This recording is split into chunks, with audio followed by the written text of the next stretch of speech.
Hello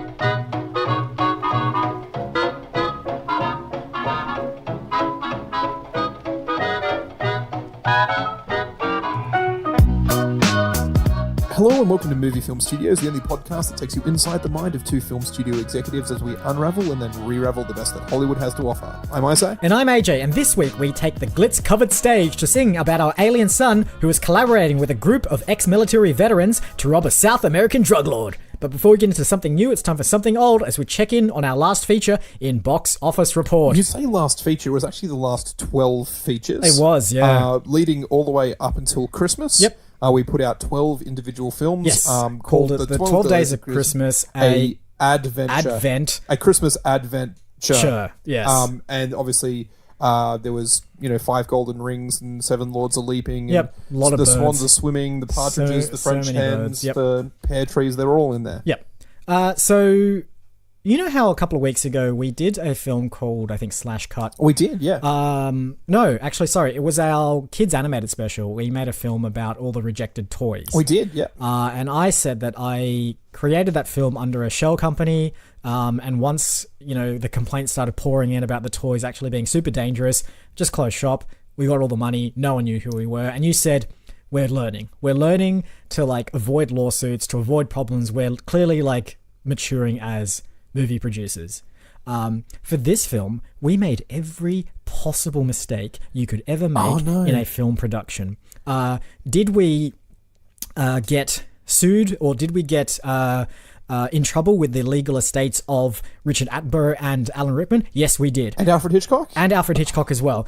Did we go to a location and then proceed to damage the local fauna and flora? Yes, we did. Did we build huge sets that didn't work and cost millions and millions of dollars? Yes, we did. Did we also augment the film with hundreds of millions of dollars of really bad CGI? Yes, we did. Did we go over budget? Yes, we did. How are we being currently sued? Yes, we are.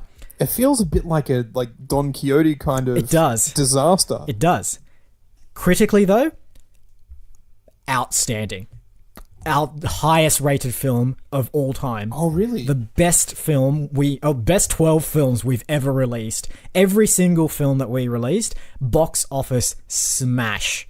Rotten Tomatoes has had to introduce a new form of green tomato to signify how good our film is. It's the kind of green tomato that they take to one of those labs in Sweden and they put away in the vault so that they're ready to repopulate the earth. The perfect example of a tomato. It is unbelievable the success we've had on this film. So all the issues we had in production, all the issues we've had with various estates of deceased people, water under the bridge. Right, and I do mean a steady trickle of nothing underneath the biggest bridge in the world, because that's the kind of money we're making. Marvel and Disney wish they had this success that we've had on this film. It's really nice when you can solve all your problems backing up a truck full of cash to the people that have complained. There is so much cash coming in. They're coming in now. I've had to just move away from them and let someone else sort of handle the dump truck of money being tipped into our vault right now. Does that mean that this week's film can be so ridiculously, gratuitously ambitious? Yeah, absolutely. As to somehow... It doesn't matter. We could make 20,000 ludicrously ambitious films and they wouldn't even... I like it. It wouldn't even make a dent in our vault. So yeah, I guess Santa brought us coal this year apparently, but we turned them into diamonds. I like it. So... on to this week in trailers. And first trailer for you today is Vox Lux, directed by Brady Corbett and starring Natalie Portman, Jude Law, and Stacey Martin. Tonight, we're gonna bring it back to where it all began. Wanna travel back in time,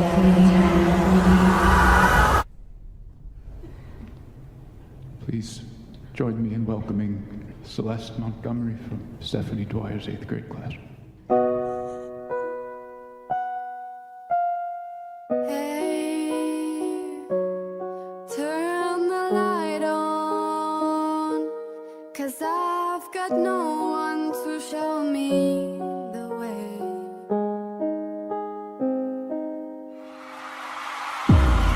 These are the follow. So, judging from this film, it sort of looks like Natalie Portman's in a kind of Lady Gaga-esque role here. Yeah. She's in a lot of really extravagant costumes, and it's a bit of a an origin tale, I guess, of her. Not Lady Gaga's or Natalie Portman's, but this character sort of rise to fame. I assume the fake character's name is Vox Lux. Probably, sure. Makes a lot of sense. We watched the first trailer for this a couple of months ago and didn't talk about it. This trailer number 2 delves a little bit more into her, like you say, her origin stories as a young girl. Then obviously you imagine she has an incredibly successful pop career. Yep. There seems to be like a later career decline. For some reason she's undergoing MRIs, which also popped up in another trailer this week. I don't know what the idea behind MRIs is, but it's becoming a trend in films apparently. Yeah. Looks to have original music as well. I'm not sure who's contributing that, but again, trying to copy The Star Is Born, which actually has Lady Gaga in it. They want to go for that top 10 single. Yeah, but again, it's another one of those films with Natalie Portman in weird makeup. Yeah, so we can add like Black Swan to that list, and I guess The Phantom Menace as well. Oh yeah, she did have quite a lot of really weird makeup, bizarre makeup in that one. And yeah, it looks not gritty, but like dramatic and stylish and epic and not fun, flamboyant. Yep. It is just not for me. No, not like in the same way that Lady Gaga's meat dress and sequin the weird alternate personas are just like not for me any way at all. This film is like, hey, you know all that stuff that's not for you? This is also one of those things. Hey, you never. But look, this is the thing. It's not about what we want. It's what the people want, and that's the whole point of this studio. We just make films based on what people are looking for. And I just go, hey, what's a film that Isaac would like? And then I realize that my tastes are so weird and obscure that I'm just not going to be profitable if we do the final flight of Sir Arthur Cogston every week. I'm so into that idea. All right, on to trailer number 2, which is Brightburn, directed by David Urofsky and starring Elizabeth Banks, David Denham, and Jackson A. Dunn.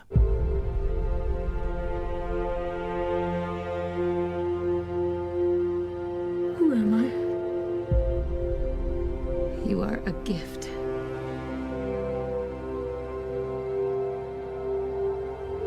I know it's been difficult for you lately that you feel different from other kids. You are different. After your dad and I got married, we prayed for a baby for so long.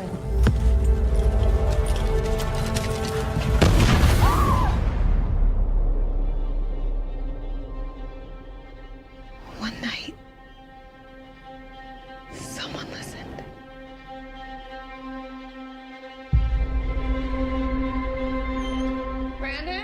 So this is written by James Gunn, who did Guardians of the Galaxy and Guardians of the Galaxy Volume 2. Mm-hmm. I say the entire way through. 3/4 of the way through this film, I was just screaming at it like, this is just Superman. It's just Superman, You see like the small Kansas parents who they're not even parents, they're a married couple who can't have kids and they wish for nothing but a kid. You see the asteroid fall to Earth, which actually has a baby in it wrapped in a red cloth. You discover that kid is developing superpowers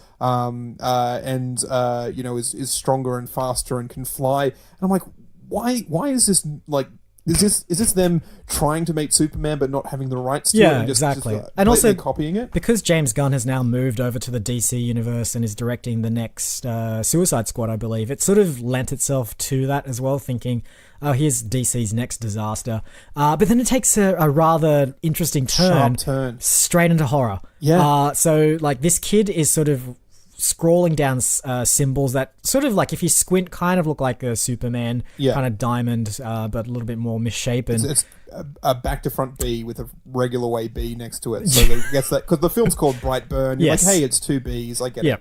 And then just freaky stuff starts happening. It is, what if the little kid, that the little alien kid didn't fit in with the humans? Yes. What if he was a little psychopath? Yeah, exactly. And used his superpowers to murder people? There's a really nice shot where you just kind of see his feet hovering off the ground like he's flying. Yep. You see the little flap of the red cape in the background. You're like, oh, this is so Superman. And then it kind of like cuts to his costume design. Yeah. And instead of being a cape, it's a hooded mask with like Frankenstein style stitching across his mouth. And this real horror kind of scarecrow look to it. Yeah. And then it's just like, this is disturbing. Yeah. And in a way where I was so pissed off for most of the trailer that they were just ripping off Superman. It's actually, no, this is a retelling of a story from a different perspective, which I'm kind of into. The end shot is like suitably freaky. It's sort of like in a cafe or a diner somewhere, and there's this like scared person at the end of it, and you see towards like the end of the hall, you can see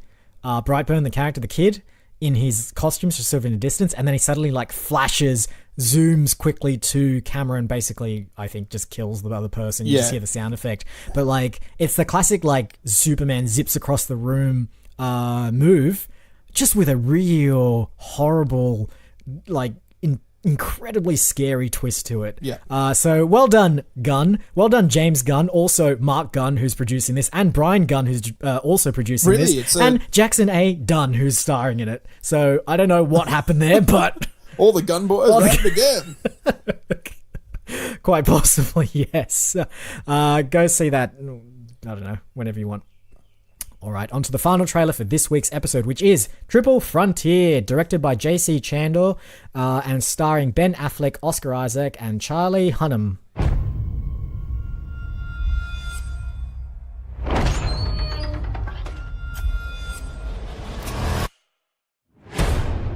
First things first. Any man here that wants to walk away can do so knowing they're the best of us. But it's gotta be now. There is no ground support. The injuries we sustained, we're walking out with. Make no mistake about it. You guys need to own the fact that we do not have the flag on our shoulders. You cannot go back to your normal life after tonight. So Netflix is at it again. At it again, yeah. They've got some money. They don't have our They absolutely 12 do. days of Christmas money, but they've got some money. They've got some, yeah. This is a big budget film with some big budget stars. Yeah. It's not the graveyard of dead directors. This is it actually looks pretty good as well. So the basic story here is that 3 ex-special forces kind of guys who have spent their entire lives fighting and protecting for their country. Yes. Turn around and go, why do we have no money? Why our country's treated us pretty badly, but we have this incredible set of skills. We're very much like Liam Neeson in that respect. Yes. Only instead of protecting our family, we're going to go steal a whole bunch of money from a drug lord in South America. And like, well, we can't wear the flag on our shoulder. We're not fighting for our country, but anyone else who'd had a career like ours, I think it's a line from the film, would have had it made. It's like, you've taken 5 bullets for this country and you can't afford to send your daughter to middle school or something. Yeah. So let's go steal a whole bunch of cash from a South American drug lord. Sounds like the kind of stuff that wholesome fun comedies are made out of, but no, this is like intense, gritty, almost dour in tone, in terms of like think Sicario, but like less ambiguous. Just think Sicario. That's what it looks. It's like, I don't know how many films have been set where it's like, hey, cocaine and big piles of cash and some guns and some explosions and some helicopters. And big sweeping shots of jungles. Exactly. And some well-known people in it. This has also got what's his name? Pablo Pascal, is it? Yeah, sure. Why not? Pedro Pascal. Pedro. He was in Game of Thrones. It's got Charlie Hunnam, who's Sons of Anarchy, Pacific Rim as well. Oscar Isaac, fresh out of Star Wars and other places. Ben Affleck. I was actually surprised Ben Affleck didn't direct this. This kind of feels a bit Argo-ish. Could be a bit. I really thought he'd Affleck-ish. Yeah. It's got a strange affliction. Anyway, so good job, Netflix. That'll be on, I don't know, probably next week or something, whenever they decide to release these things. All right, those are the 3 trailers for this week's episode. But of course, before we can do anything with those, we're going to have to take a little walk over to the green room.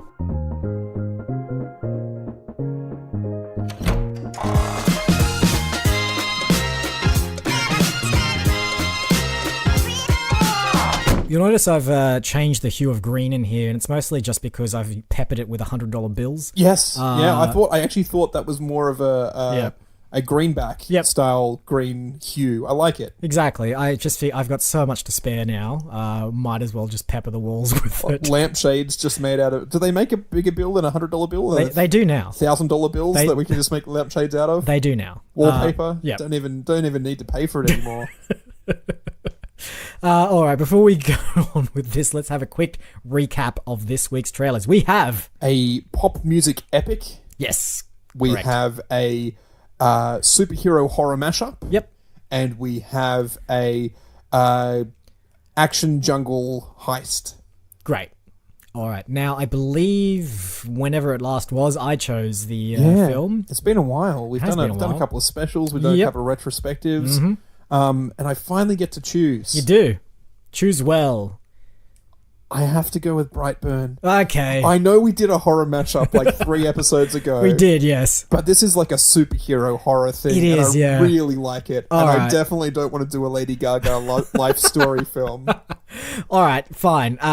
So if we are going to do this mashup, what do you want to take from it? So we can either mash horror up with something else, or we can mash superhero up with something else. I think we do superhero with something else. It doesn't necessarily have to be horror. Yep. But it has to be so close to another intellectual property as to annoy people who are watching the trailer, and then have that twist at the end where it's like, hey, no, actually, it's this. Okay, cool. So, I mean, the superhero genre has been mashed up with a lot of things over the years. So we've definitely done comedy. We've done film noir. I guess in Sin. Well, not really Sin City, but I suppose so. I was thinking the one with the blue guy. Yeah, exactly. That one. Watchmen has yep. Rorschach is very sort of. I was even thinking not Spawn, Darkman. Yep. With Liam Neeson's a Sure. very sort of film noir superhero-y kind of thing. Yep. So what can we? I mean, we haven't done.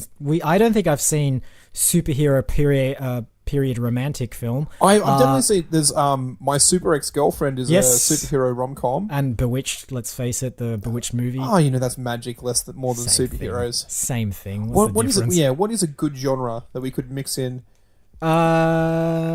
What about? I mean, I like the idea of. You see, post-apocalyptic has been done as well. Can we mix it in with taking a little bit from Triple Frontier? Yes. Is there a superhero heist A film? heist film. Oh, we love heist films We as do well. love heist films. Yeah, so Superman meets Ocean's 11. I like it. Yeah, all right. In fact, it's like, what if the Avengers Exactly. dedicated their life to just petty crime? Not even like, it can't be like, because then we're just looking at crooks. It'll be like a Suicide Squad thing. What if it was like a point where there was an Avengers style team? Yep. And they went up against the big bad guy. Yep. And the big bad guy won. And, Okay. And because and overtook Earth. Yep. And it's now reigned by some sort of like evil overlord. Yeah. But his one kryptonite, his one thing that can hurt him. Yep. Is in a vault. Oh. And, Okay. then you have the team has to sort of assemble together. Yep. To break into the vault Yep. to get the one thing that can defeat All right. this evil overlord. I like this. I also think this is where Marvel's going with the Avengers 4 or whatever it is. Can I add an extra little plot twist as well? Jazz flute. Lots of jazz flute. A lot of jazz flute. So let's say, the bad guy has won, wiped out, unlike the Avengers, all the current superheroes. Right. So the only ones they've got left are like the retired superheroes. Oh, we're going. We're doing the geriatric. The Michael Caine coming out of. Oh, this is fun. Yeah. I thought you were going to say the young nobodies. Who No, have, no, like, no. No one cares really- about that. No, it's because, the like, retired superheroes. Yeah, exactly. Because like the great thing about those guys as well is that you can kill off a bunch of them and no one's really going to matter It's because true. like they won't be back for the next film. Because like if you do Young and Upcoming, of course they're going to get a sequel. They're going to get a standalone film, an origin story. No one needs to see that. I know Robert Redford said he retired, and I know Michael Caine said he retired, but they are both definitely Can we in bring this film. Judi Dench as well? Yeah, please? absolutely. I We know can't- that we she's can't also just- said she's retired. We can't just mine from the best exotic Marigold Hotel, but Bill Nighy as well. We'll bring him. Bill Nighy. Yeah. This is good. I'm liking it already. Okay, great. So, I mean, we've had Robert Redford. Well, not only did he come back to act, he came back to direct one of He our did. films and nearly That's fine. bankrupted the studio. But I think we can afford him now. Yeah. All right. Let's figure out what's going to happen in this film because I think like we need stakes. We also need them to have powers. Like they need to have specific powers, a specific set of skills rather. Yeah. That they either. And I also love the idea that like. So you know how a lot of like superheroes that aren't like Batman or Iron Man who have actual powers. It's effectively an extension of their body, right? So something in their bodies allowing them to do this. I would assume that with age, those powers tend to dull a little bit, little or bit. like they come down in like what they can do, or they It's become like- a little bit weaker. It's like the Spider-Man shooting his webs out. It doesn't go quite as far. Yeah, He's got exactly. web shooting dysfunction. That's right. Yeah, you can't swing quite as nicely as Yeah. you could. What I actually really like with this one as well, I would like there to be like a Superman style character who hasn't aged. He's the same age as everyone else. Yep. But when you've got your Michael Caine's and Yep. Robert Redford's and Samuel L. Jackson's and Yep. Judi Dench's, you then have this like 20-year-old kid. Yeah. But maybe we get like the voice of a well-known older person Yeah. to do his voice. Like Yeah, his yeah. voice is aged. His voice is But aged, it's, you but know- like his body hasn't. And Yeah, that's- exactly. Maybe that's just his power. Yeah. Like it's just like the power of infinite youth. Exactly. And I mean, that's it. It's sort of like maybe it's the healing thing, Yeah. the Wolverine healing thing. His Yeah, body yeah, yeah. That's a good one, yeah. maintains perfect physical condition. Yes, but his voice doesn't. Is just as old as everyone else. Oh man, can you imagine like this 20-year-old kid saying stuff like back in my day? Yeah. Okay, that's great. So what other powers? Okay, so we've got like let's narrow it down to about. We don't want to do a full 11. I can't track that many superheroes, but like maybe 4, a tight 4. 4 or 5. Yeah, I think Yep. we can do that. All right, cool. So we've got our 20-year-old fountain of youth superhero who just has the power of like I guess Healing. healing, just themselves, no one else. Yeah, They can just exactly. heal So themselves. it's just a regeneration thing. Yes, but their voice still ages somehow. Yeah, I mean, classically, one of them has to have insect type powers, Yep. right? Yep. Is there a specific? Classically, I mean, the Wasp Man and Ant Boy and Spider Person. They're all. yeah, good point. Actually, They're all we'll, insects. we'll choose a bug that has less prestige as The well. tick. I can't even come up with one. I I can't know. even come up with one that hasn't already been done before. The locust, Oh, grasshopper. the like caterpillar pupae. Oh, the Mothman. No, the that's Mothman the prophecies? Mothman is another. Yeah, no. I like. I mean, the caterpillar sounds good. Centipede. The centipede just has extra appendages. Just But like, like has, centipede's just like way too many, where it just becomes completely Just- impractical. Yeah, exactly. Like I like that What's a idea. good insect that has like awesome like Most insects do. yeah. What are you looking for in particular? lots of stuff like good snap? Oh, like, just like a heap of stuff. Like it. like at least Spider-Man, I suppose the only thing he does is like webs. Yeah. Like really, and the rest of it's just there's insect. made up sense. Yeah. yeah. I mean, I still like the idea of centipede, honestly, because like but what can the centipede do? just has like 20 arms on it, like But on each the- side. like who is that? Is it Michael Caine with 20 arms on each side? That's just weird. Yeah, but like, isn't that what you want? But Because I like the idea that some of his arms. I would prefer Michael Caine to be Grasshopper. All right. And like just have awesome jumping powers. Awesome. Yeah. Okay. Great. So, but not as awesome as it used to be. Like, No. he used to be able to like leap 20-story buildings. Now can sort of do 2 stories if he's Yeah. lucky on a good day. Is there anything else that grasshoppers do well? They that- rub their back legs together a lot to make noise. Yeah, that's Is it true. Like a sonic attack that he might have. Yeah, possibly.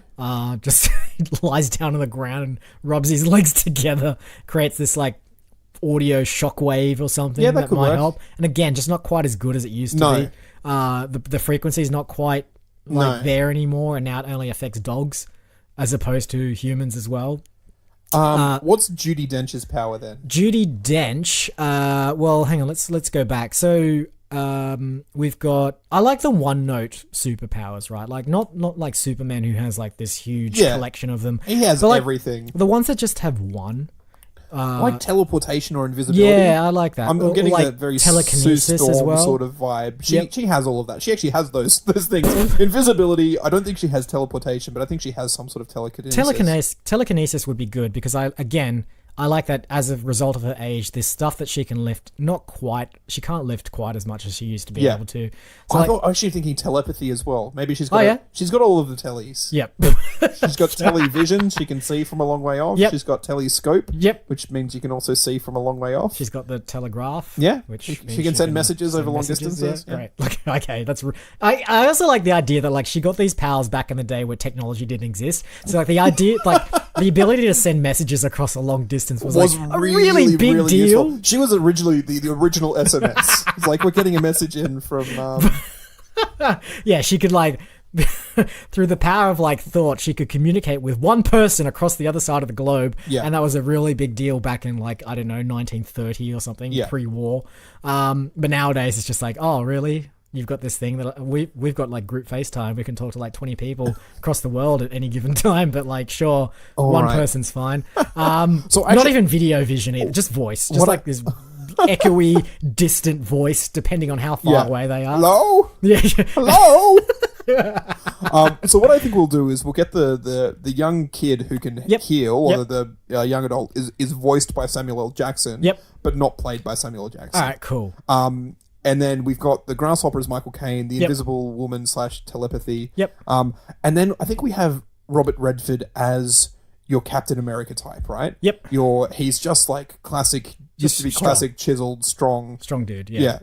He's the kind of, if you went to like one of those old-timey circuses, he's the guy in the like singlet and tight pants lifting the round barbell weights across like over his head, then they weigh like a ton each or something. He would have maybe had some sort of scientific experiment on him or some at some point. Absolutely. Some kind of serum. Does he like Captain America have a trademark weapon or shield? Or... No, because I mean I don't like how in the Marvel films that shield is just it is essentially it is incredibly inconsistent. It is a magic shield. So that's magic, fine. Yeah. But I still think he needs to have an iconic item. Maybe like a helmet of some description. Is that something he can have, or like a sword or a boomerang or so the thing is, some like, obscure we weaponry? need something more obscure because there are a lot of superheroes with these particular weapons. And you said boomerang. There is a like boomerang man somewhere. It's true. In the DC universe. He was in Suicide Squad. He was, yeah. Even Xena Warrior Princess has that sort of like circular disc that she throws, which is essentially a cross between the shield, Captain America's shield, and the boomerang. I think we need to go back. We need to go back to like the 1930s again and think about like what would the type of tools they were came using. Up with pogo stick from our kids' animated film special. That would be funny if he was on a pogo stick. Is it a pogo stick? No, we can't do that though. No. I'm thinking like what about like a coal shovel or something? I think you're also thinking of Mystery Men, which I am thinking. the I shoveler. was thinking of Mystery Men. All right, so we can't do that. We just need. We just need. I like what you're thinking though. Maybe it's like on Unbreakable, right? Where I'm going to just spoil alerts here. Samuel L. Jackson, who's in our film apparently, organizes a series of catastrophic events. I'm going to try that word again. Catastrophic events. Yep. I like catastrophic because that sounds very tropical. It does. Events that like he collapses a building, he derails a train, and it turns out Bruce Willis is the only person who has survived those because he is unbreakable. He has superpowers. Yep. I quite like the idea that maybe Robert Redford's character survived on the Titanic, and and maybe he was like a coal traveler down in there, and so he's been working on the railroads. He's like got that 1920s sort of style, a laborer kind of feel to him. Maybe he was one of the guys who was a construction guy on the Empire State Building. Yep. So maybe he's got like a big sledgehammer. You know how sledgehammer's he's driving in rail spikes as the. So he maybe that's his thing. He's like the I like that, and it's a little bit like Wolverine as well. One of those crappier standalone Wolverine films has like him going through various wars and different jobs, and maybe this is like I like the idea that like his origin story is like for some reason the mix of like iceberg water and coal washed over him and gave him superpowers. I don't think it gave him the superpowers. No? I just think he was there. I think he was so strong he was using his sledgehammer to like crack through the mountains to dig tunnels to build America. He was so he's kind of always been that hands-on laborer. The building the foundation of transport within America is like where he's sort of coming from. I don't think he's old enough for that. No, but this is the thing. These superheroes like because they have superpowers, they all age at different rates. Right. Okay. So there's a point there in the 1920s where he's kind of like a rugged kind of 40-ish someone person, but he's probably at that stage like 80 years old. Yep. And just like even the Samuel L. Jackson's Never Aging Man. Yep. We could maybe even go back and say, hey, this guy is actually 2,000 or 3,000 years old. Yep. And he's, Okay, yep, sure. And he's played by Donald Glover as well. I really wanted to say Donald Glover earlier as the guy who was playing him. And I'm like, can we do Donald Glover voiced by Samuel L. Jackson? I think the answer is Absolutely. Donald Glover voiced what's his name in Star Wars as well. Lando Calrissian played did. Billy D. Williams and did like a pretty spot on He not only impersonation of voiced it. him, he did actually play him on He played screen. him as well. So I like this idea that maybe he's like an Egyptian prince or something like that. He's Yeah. like literally like 3,000 or 4,000 Oh years yeah, old. that's great. Yeah, and like he'd be, if there'll be some weird shot somewhere where like we sort of show partial origin, there'll be like a hieroglyphic somewhere showing what looks like a kind of picture of him. But everyone's just like, no, it can't be him. It just must be a funny coincidence. But no, it actually is him. That's cool. What I want here as well, Yep. and what we haven't done, is to figure out who our villain is. Yes. He has to have some sort of power that is sort of, I'm not sure if it's world dominating or if he's just dominating a specific city. Yep. That could be a possibility where, like, it's always A New bit York, more right? isolated, yeah. Yeah, maybe he's like cordoned off his own, like, you know, the United States of like Yep. Whatever. Crypto Man or whatever, like whatever you want to call him, it doesn't really matter. Yep. He's cordoned off a big section of a pre-existing country. Are we Yep. gonna set it in? Well, we should set it in like one state of America, and that's the state. So we are going with America. That's what I mean. think Essentially, so. was my Look, question. I mean, like look- it's always New York Yeah. or Chicago. Yeah, but let's or put it Los somewhere Angeles. else instead. Or we could have gone with London. London would have been an London's interesting not one. bad, but I think like it's no, just, it's superheroes is very iconically. they're always in those kind of cities. Like I think we need to take it more backwater. If we're doing something that's a bit more left of center, do we need to take it to a place that's a bit more like a bit different? But I mean, the issue is like what sort of place would they say? Why don't we put it in Toronto? In a way where Toronto's kind of like apparently New York if it was run efficiently. Yep. And so we do Toronto's like this supervillain comes along. It's like, I'm going to take over New York, and he just looks at how dingy it is and how dirty it is and how the public transport system doesn't work. Yeah. And he's like, It's like, I don't like want this, but I want it cleaner. Yeah. And then he sees Toronto, and he's Yeah. like, we're taking over Yeah. Toronto. Why would you take over a city where there's so many logistical issues that you didn't have to solve? Like Exactly. This is what I never understood about world domination. Why? Like, what are you going to do with it? So Like, much you have to paperwork. manage so many things. It's like playing those like civilization games. Yeah. It's like, I don't care if Just you like- need more food. I just want to go and invade my neighbors. Like, what are you going to do with all those countries after you've got them? Just like Yeah. put them on a shelf somewhere and say, here we go, this is all the countries I have. Meanwhile, everyone is complaining about the job that you're doing. At least when like, I think when Rome conquered a bunch of places, they built roads and Exactly. stuff like that. As a What have the supervillain- Romans ever given us besides the aqueducts and language and education? Yeah, exactly. That's so- a supervillain. What are you going to do? Exactly. All right, so he takes over Toronto because it's like, oh, this is New York, but like efficient and nice. Yeah. Okay. So what's his power? What can he do? We need something that would take out all the young, like current superheroes of the world as well.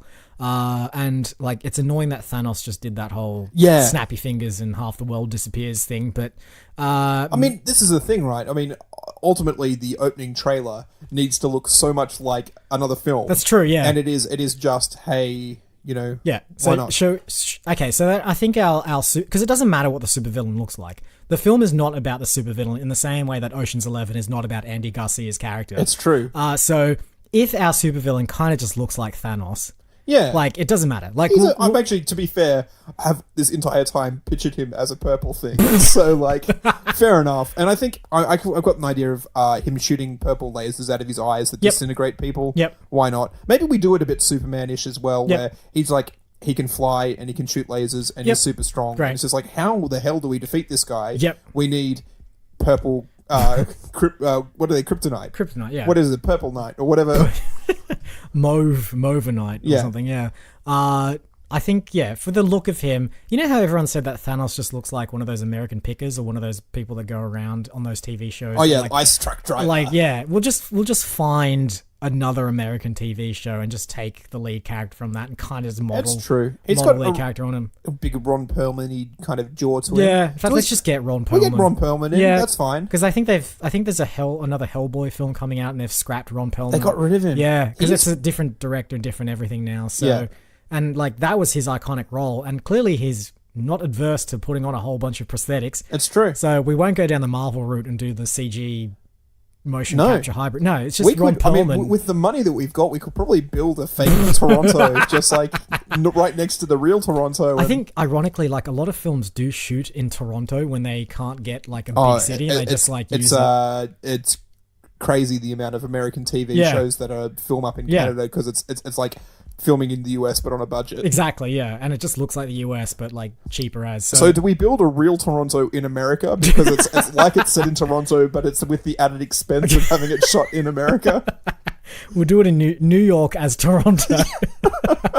Because I think we can afford now to Yeah, like absolutely. to like we don't have to buy out blocks, but we can definitely shut them down for a few weeks Sure. while we how are we going to transplant Oh, it's going to cost so Toronto? much money, but We're gonna you have to, know, what else are we going to do with that? All right, so We haven't really discussed the heist so much. no, we haven't. We So- should probably get to that. Yeah. So this our villain, our faux Thanos, Yeah.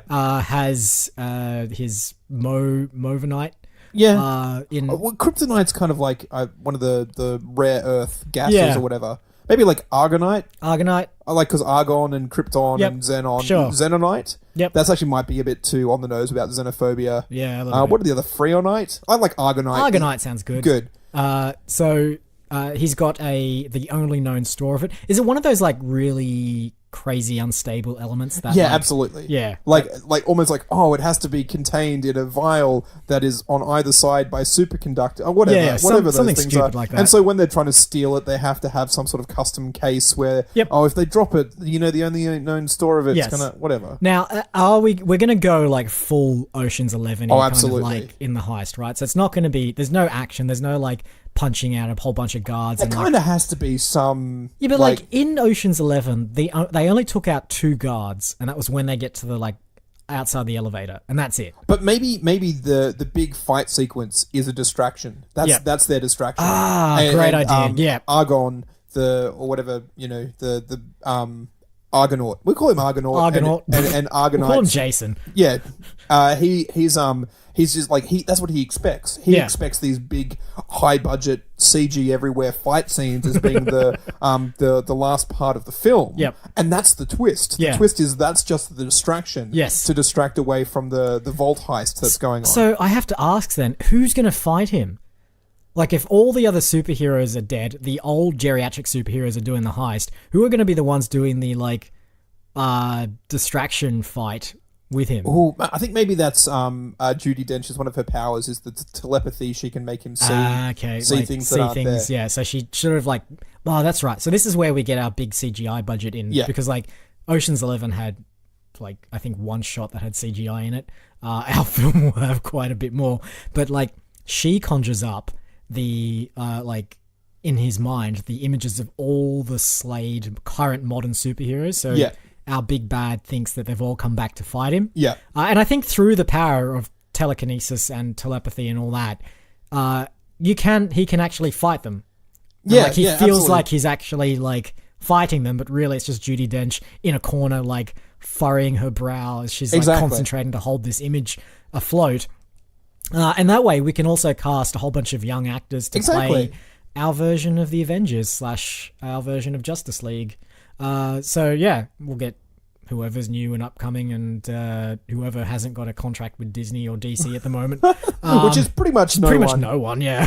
But maybe we can just buy them back. We might just have to buy them out of their contracts. It's true. Or we could do that. I was just thinking, like, not what we normally do is just like browse through unknown actors and so it's like, hey, you look enough like Chris Evans, and you look enough like Chris Hemsworth, and you look enough like Scarlett Plus, we're Johansson. getting like lookalikes. Yeah, exactly, Yeah. because I mean, they're not going to have lines of dialogue. No. And provided their characters are like, you know, the dark grey widow, and then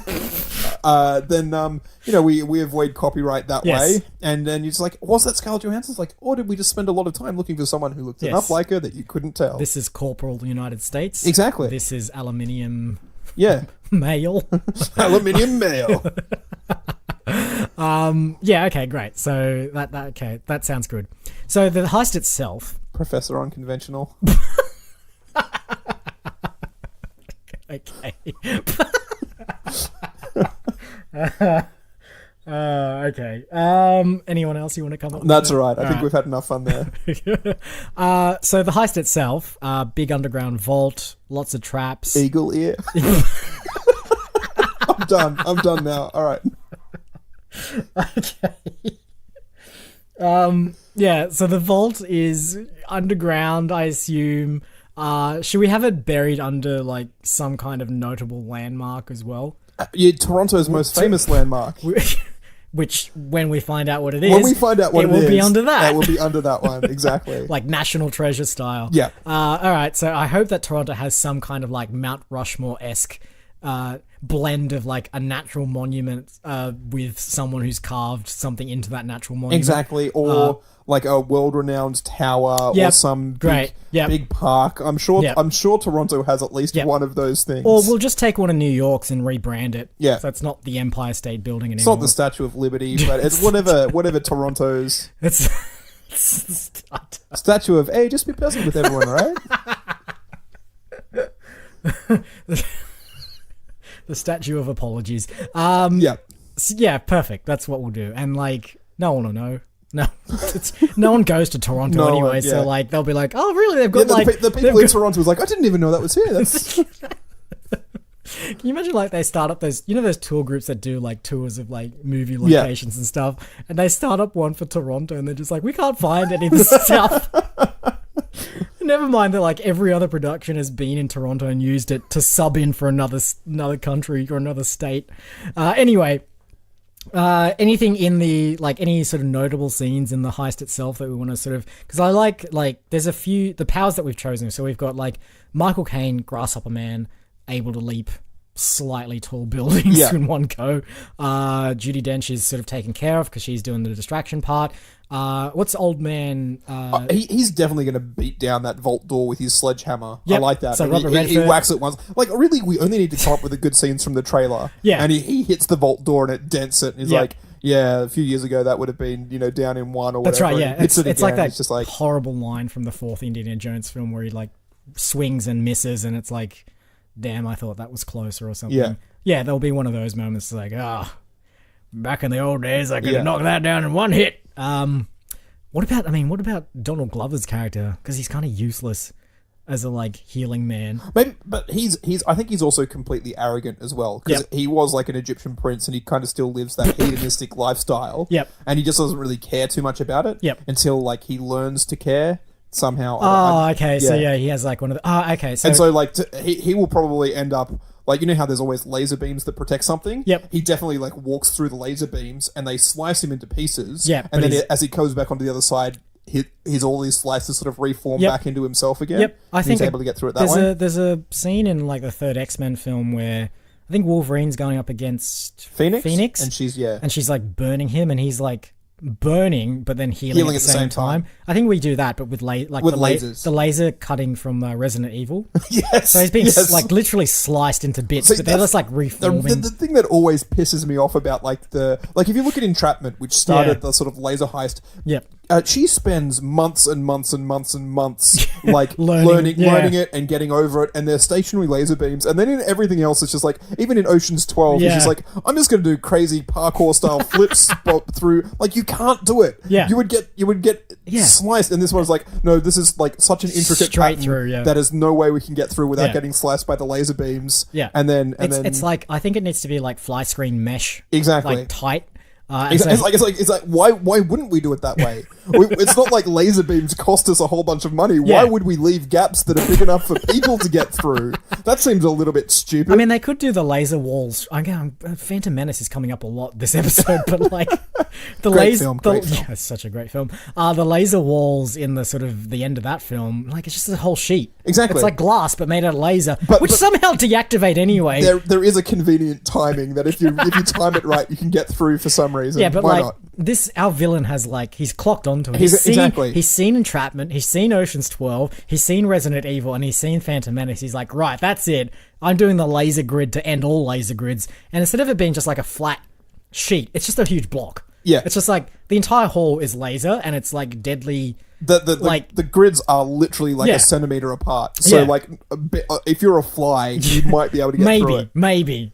No, I think even with it being a fly, they all just slightly move as well. Yeah. So like, it's like he's gonna like Donald Glover is gonna This like, is he's gonna turn himself into mincemeat. It's a pasta. Yeah. Like those the Play-Doh things where you put the Play-Doh in the top and you squeeze it and it just squeezes noodles out. That's what's going to happen to him. This will be the most expensive shot in the film because what's going to happen, he's going to walk through it, he's going to collapse into mince. As he's reforming and crawling his way through, this like goo-like substance, Yeah. sort of like Very bits reminiscent of Terminator 2. yeah, a Judgment little Day, bit, but yeah. like bits of his face. It's going to be much bloodier. Like Terminator 2 is just It's just metal. This is metal. This that, is but- meat. This is meat, Exactly. flesh, Smeared blood on the floor, and bits just of like bone. bits of him are reforming, and then they're instantly being crushed by the lasers. But you can see that it's sort of like sloppily making its way forward. You see like bits of his face start forming before it's then wiped out by the laser again. And then he gets through to the other side, and then he just sort of like That is definitely the shot that's going to be parodied in films. Yeah. You know like that shot in The Matrix where Yes. he's like, bending over backwards to avoid the bullets. Yeah. And then every comedy film Yes. for the next 10 years Yeah. had to do that same shot. Yep. This is our shot. This is our This shot, shot is yeah. going to be so iconic that every film for the next 10 years Yes. is going to parody Yeah. the mincemeat I can't, reforming I man. can't wait till the Sucker Brothers make Scary Movie 10 and it will Exactly. be in there. All right, great. So, and then, yeah, he gets on the other side and then Samuel L. Jackson's voice just comes out and says, I don't know. Something about motherfuckers. Yeah, really. All right, we need to come up with a name for this film. we do. By the way, do they succeed? Is this going to be a successful heist or... I think so. Yeah. I mean, I would like... We've done too many twists where they Yep. fail at the end. I think this is a heist film we want to see. Yeah, them it's a succeed. good happy ending, but it'll be a twist ending which we will come up with in a script meeting at some point. Sure. Other Ocean's And then we'll 11 just star. undo all of our good work in, Yeah, in Ocean's 12. the second one. All right, so what are we going to call this? All right, so Is it a number thing like Fantastic Four and Ocean's 12? Do we want a number in there? look, I think it needs to be something that Three Frontiers. So they all have numbers in there. they do have all. Well, I think we need something that sort of says that it's a group of people as well, like a squad yeah. or a collective or and the fact that they're all old, Yep. like geriatric squad or something. Geriatric Squad 7. There's not even 7 of them left. No, I'm just, trying to make it. The 7 is the coolest number. I think everyone agrees. Yeah. I was about to say no other number has a V in it. Like 5 does. 5 definitely has a V in it. But 7's cooler. Yeah, I think 8 has a V in it as well, doesn't it? Yeah. Oh wait, are we talking not Roman numerals? No, Never no, mind. just- Never mind. Just English spelling. I think like there's something to be said about back in action as well. Oh, okay. And retirees as well. Also, you know what? They could have a like old timey 40s name as well. Exactly. Like, So like you know how there was the League of Extraordinary Gentlemen. I like that.